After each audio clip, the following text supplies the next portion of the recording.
My undergraduate degree was in art history and international studies. So when someone thinks of research data, they might think that that's not really applicable to the humanities, but it really is.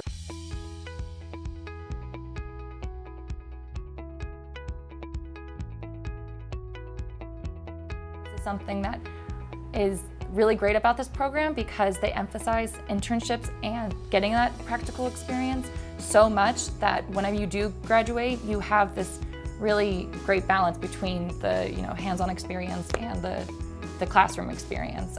Some of the coursework actually has the students going out in the field and going to these real institutions and studying these institutions, meeting with people and supporting whether it's their digital infrastructure or whether it's their digital preservation. So I thought that was really unique and a great opportunity for students to take what they're learning in the classroom and really apply it to a real-world situation.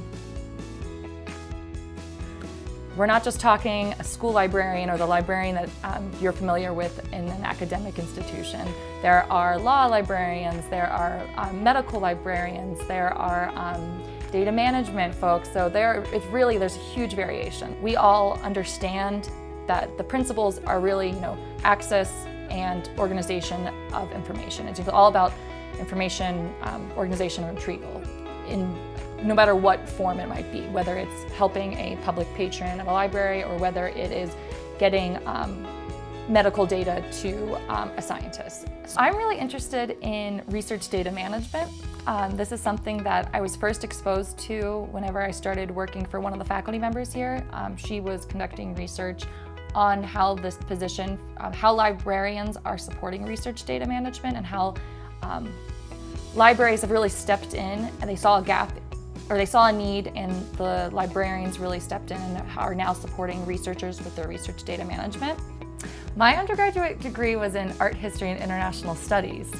So when someone thinks of research data, they might think that that's not really applicable to the humanities, but it really is.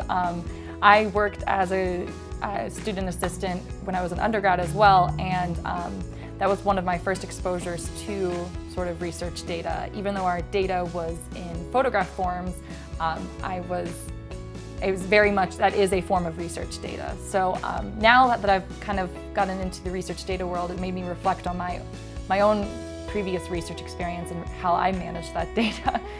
During the interview process, actually, that's when I decided DU was a good fit for me. I had a Skype interview with one of the faculty members, and it was really personal. The faculty member already was asking about my interests in LIS and already provided me advice on different concentrations and what would be a good fit. Whereas the other program I applied to, I was really distant. I just got very generic information. It was not really a personal, I didn't have a personal connection with the faculty right off the bat. And I know that for my education, I need to have that sort of relationship with the faculty and with the department. So it was, right after that, it was kind of a clear decision for me. And I was really happily surprised with how this program has connected me with different people and the connections I'm leaving. I feel very personally and professionally close with so many different people in this program, so I feel very fortunate for that.